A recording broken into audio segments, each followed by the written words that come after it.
Em um campus universitário vibrante, repleto de estudantes ansiosos e professores dedicados, havia uma atmosfera palpável de fé e dúvida, onde as crenças de cada um eram testadas. As folhas das árvores dançavam suavemente com a brisa, e o sol filtrava-se através delas em raios dourados, criando um cenário quase celestial. Neste ambiente, um jovem chamado Ricardo caminhava, perdido em seus próprios pensamentos, imerso em sua própria vida, quase alheio ao que o cercava. Ricardo era um estudante de teologia, mas o que o motivava não era o amor pela fé, mas a busca por reconhecimento e status entre os pares. Ele queria ser o melhor, o mais respeitado, e frequentemente se via em debates acalorados, onde sua voz se elevava acima das demais, buscando sempre brilhar mais que os outros. Certa manhã, enquanto caminhava pelo campus, Ricardo ouviu murmúrios vindos da praça central. Um grupo de estudantes se reunira em torno de uma palestra improvisada sobre a importância da misericórdia e da justiça. O orador, uma figura carismática chamada Lucas, falava com paixão sobre como a verdadeira fé requer mais do que conhecimento. Ela exige ação, sacrifício e, principalmente, um coração aberto. A justiça sem misericórdia é como um corpo sem alma. Lucas proclamou, e essas palavras ressoaram em Ricardo, embora ele as ignorasse no fundo de sua mente. Em vez disso, Ricardo decidiu que precisava provar que suas crenças eram superiores às de Lucas. Ele se aproximou do grupo, interrompendo a palestra com um argumento que buscava descreditar o orador, mas suas palavras soaram vazias, como se ele estivesse apenas tentando se autoafirmar. O embate verbal atraiu a atenção do público, e Ricardo sentiu a adrenalina subir. Mas, à medida que falava, notou a expressão serena de Lucas, que o escutava atentamente. Ao final da discussão, Lucas, em vez de revidar com hostilidade, simplesmente disse: Ricardo, você tem um grande potencial, mas o verdadeiro conhecimento se refina através da humildade e da compreensão. A fé não precisa de competição, ela floresce em comunhão. Essas palavras, ditas calmamente, penetraram o coração de Ricardo, mas ele as ignorou, considerando-as como mais uma tentativa de manipulação. Nos dias que se seguiram, a figura de Lucas pairou sobre Ricardo, como uma sombra que não o deixava em paz. Ele começou a questionar suas próprias motivações, mergulhando em um turbilhão interno de dúvidas. O que realmente importava para ele? O que significava ser um estudante de teologia se suas ações eram guiadas por vaidade? O campus, que antes lhe parecia um campo de batalha para provar seu valor, agora parecia um espelho refletindo suas falhas e inseguranças. A cada dia, ele se via mais dividido entre sua ambição e a mensagem de amor e misericórdia que Lucas compartilhava. Uma noite, enquanto estudava em sua cama, uma tempestade se formou do lado de fora, fazendo o vento uivar e a chuva tamborilar contra a janela. Ricardo olhou para as páginas de seu livro, mas suas palavras se tornaram borrões enquanto sua mente vagava.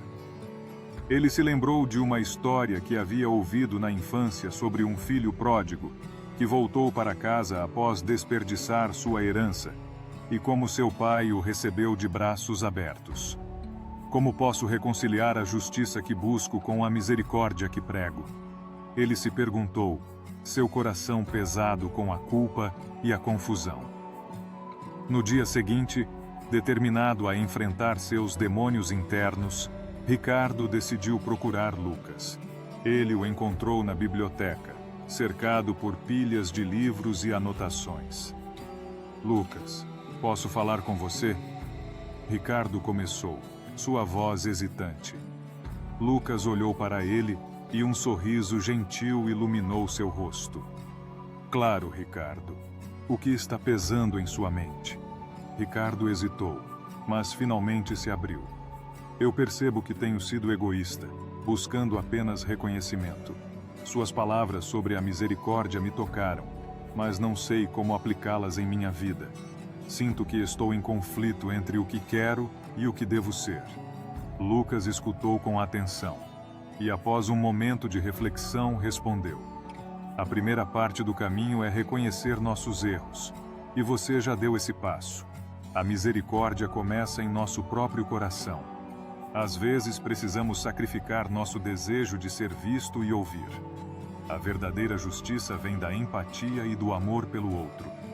Você está disposto a sacrificar seu ego em nome da fé? Ricardo começou a participar de grupos de serviço na universidade, onde conheceu estudantes que enfrentavam dificuldades reais. Ele serviu refeições em um abrigo, ajudou em campanhas de arrecadação e começou a ver o mundo através dos olhos dos necessitados. A cada ato de bondade, sentia uma leveza em seu coração.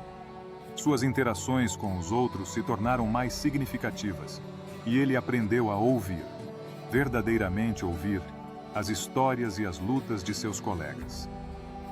A opressiva sombra de sua ambição começou a se dissipar, substituída por um novo senso de propósito. No entanto, a vida no campus não era fácil.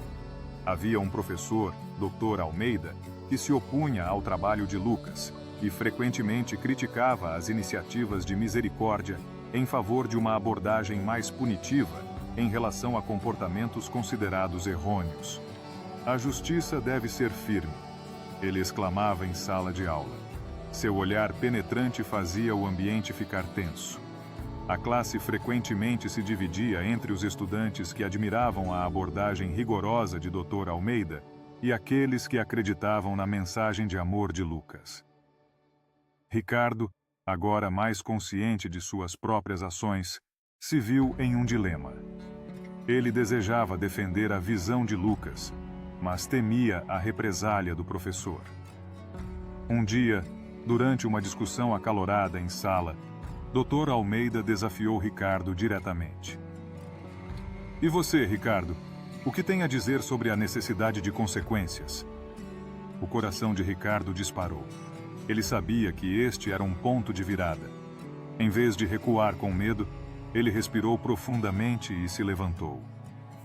Professor, a justiça é importante, mas sem a misericórdia, ela se torna um instrumento de opressão. A vida nos ensina que todos nós precisamos de uma segunda chance. Acredito que devemos buscar um equilíbrio entre esses dois conceitos, um que honre as lutas dos outros, enquanto ainda mantenha a responsabilidade.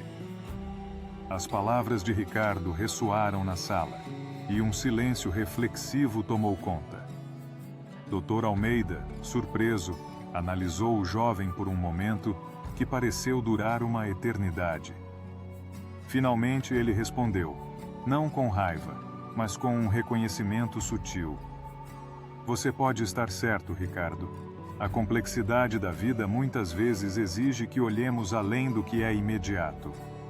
Mas o que você fará com essa compreensão? Ricardo sentiu uma onda de alívio.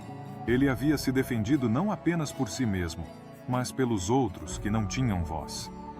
Estou disposto a ajudar a criar um espaço onde possamos discutir essas questões abertamente, onde a justiça e a misericórdia possam dialogar. Não podemos ter medo de falhar, pois é na falha que encontramos o verdadeiro caminho para a graça. O clima na sala de aula começou a mudar à medida que os alunos refletiam sobre a complexidade do que havia sido discutido. A tensão que antes existia agora estava se convertendo em uma oportunidade para crescimento coletivo. No entanto, o que Ricardo não sabia era que Dr. Almeida, embora relutante em mudar, começaria a se abrir à ideia de integração entre os dois conceitos, e isso acabaria criando um novo espaço para discussões sobre fé, justiça e misericórdia no campus. Ao longo do semestre, Ricardo continuou seu caminho de autorreflexão e ação. Ele organizou um evento onde alunos poderiam compartilhar suas histórias de luta e superação, promovendo um espaço de cura e entendimento. Lucas estava lá, apoiando a iniciativa.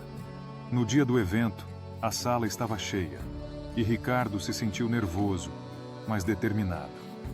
Quando chegou a sua vez de falar, o que começou como um tremor na voz se transformou em uma mensagem poderosa sobre sacrifício, perdão e a beleza da vulnerabilidade.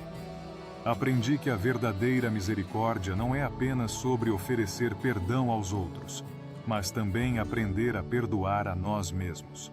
Ricardo disse, e observou as cabeças assentindo em compreensão. A vida é uma jornada onde todos nós tropeçamos e caímos. O que realmente importa é como nos levantamos e o que fazemos em seguida. A justiça deve caminhar lado a lado com a misericórdia, pois é assim que conseguimos ver o valor do próximo. Hoje, convido todos vocês a refletirem sobre como podemos aplicar isso em nossas vidas, em nossas comunidades e em nosso mundo. O evento foi um sucesso, e Ricardo sentiu uma sensação de realização que nunca havia experimentado antes. Ele percebeu que sua busca por reconhecimento havia sido substituída por um desejo genuíno de fazer a diferença. Enquanto deixava o auditório, Lucas se aproximou e disse: "Estou orgulhoso de você, Ricardo. Você se permitiu ser vulnerável e, ao fazer isso, tocou o coração de muitos. A fé é um caminho de crescimento contínuo." Com o tempo, Ricardo se tornou uma voz respeitada no campus, não por sua eloquência ou conhecimento, mas por sua disposição em escutar e aprender. A luta contra a opressão, seja interna ou externa, havia se transformado em uma jornada de compreensão, empatia e amor. Ele conseguiu reconciliar sua antiga necessidade de validação com um novo propósito: ser um agente de mudança, alguém que trazia justiça e misericórdia a cada interação. E assim, o campus, antes um campo de batalha, tornou-se um espaço de crescimento e colaboração. O sol brilhava através das árvores novamente, mas agora, em vez de buscar o reconhecimento a qualquer custo, Ricardo caminhava com um coração aberto, pronto para ouvir e aprender, sabendo que a verdadeira fé se manifestava em cada pequena ação de amor e compaixão.